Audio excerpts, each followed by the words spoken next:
Sahabat-sahabat Kristus, suatu sukacita besar di surga kita dapat berjumpa dalam saat teduh hari ini. Bagian Alkitab yang akan menjadi bacaan kita terambil dari kitab Injil Lukas pasal 23 ayat 33 sampai 43 yang berbunyi, Yesus disalibkan. Ketika mereka sampai di tempat yang bernama Tengkorak, mereka menyalibkan Yesus di situ dan juga kedua orang penjahat itu, yang seorang di sebelah kanannya dan yang lain di sebelah kirinya. Yesus berkata, "Ya Bapa, ampunilah mereka, sebab mereka tidak tahu apa yang mereka perbuat."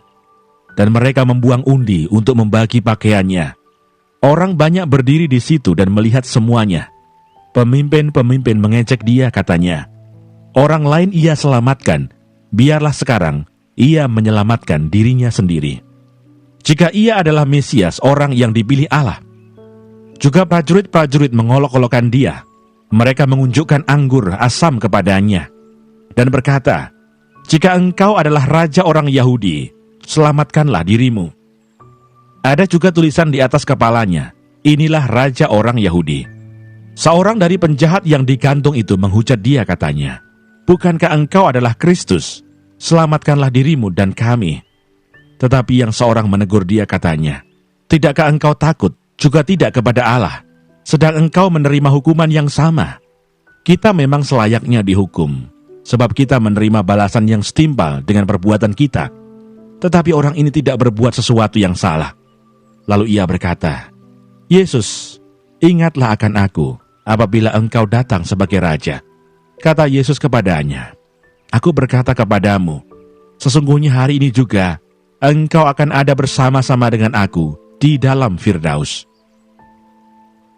Sahabat-sahabat Kristus, ayat hafalan yang akan menjadi perenungan khusus kita hari ini terambil dari kitab Injil Lukas pasal 23 ayat 34 yang berbunyi, "Ya Bapa, ampunilah mereka, sebab mereka tidak tahu apa yang mereka perbuat."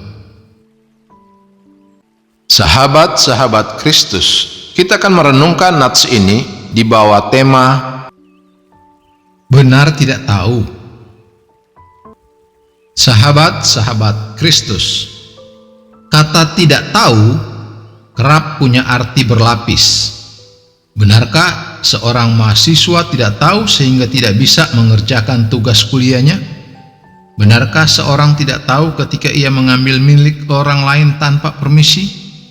Benarkah seorang karyawan tidak tahu ketika tugas yang diberikan padanya tidak kunjung selesai? Jika benar-benar tidak tahu, tentunya mereka tidak bisa dipersalahkan, bukan? Lain halnya jika alasan itu ternyata diberikan untuk menutupi kemalasan, kecerobohan, dan ketidakpeduliannya. Sahabat-sahabat Kristus, jika orang-orang yang menyalibkan Yesus benar-benar tidak tahu apa yang mereka perbuat, bukankah itu berarti mereka tak bersalah? Mengapa Yesus memohon Bapa mengampuni orang tak bersalah? Jika membaca seluruh Injil, kita melihat bahwa sebenarnya Yesus sudah memberikan cukup bukti bahwa Dia Mesias, Anak Allah. Penyakit, angin ribut, setan-setan, bahkan maut takluk padanya. Pengajarannya penuh hikmat dan kuasa. Orang-orang melihat langit terbuka dan mendengar suara yang menyatakan bahwa Yesus Anak Allah.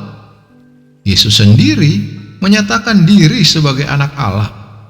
Jadi mereka tidak tahu apa yang mereka perbuat. Di sini perlu dipahami bukan sebagai kondisi tak bersalah. Mereka seharusnya tahu dengan banyaknya bukti yang mereka lihat. Mereka bersalah karena mengabaikan semua itu dan menyalibkan Mesias. Sebab itu mereka juga memerlukan pengampunan. Sahabat-sahabat Kristus, adakah hal-hal yang jelas tidak sesuai firman Tuhan, tetapi masih kita lakukan? Mohon pengampunannya dan jangan lagi abaikan kebenarannya. Adakah hal-hal yang memang kita tidak tahu apakah sesuai kehendaknya atau tidak? Jangan abaikan firman yang sudah Dia berikan. Buatlah daftar hal-hal yang selama ini belum pernah Anda lihat dengan pandangan Alkitabiah. Lalu selidikilah apa kata Alkitab tentang hal itu. Sahabat-sahabat Kristus, ingatlah, dua pilihan ketika kita tidak tahu. Cari tahu atau tidak mau tahu. Terpujilah Kristus, haleluya. Tuhan memberkati dan menyertai kita semua. Amin.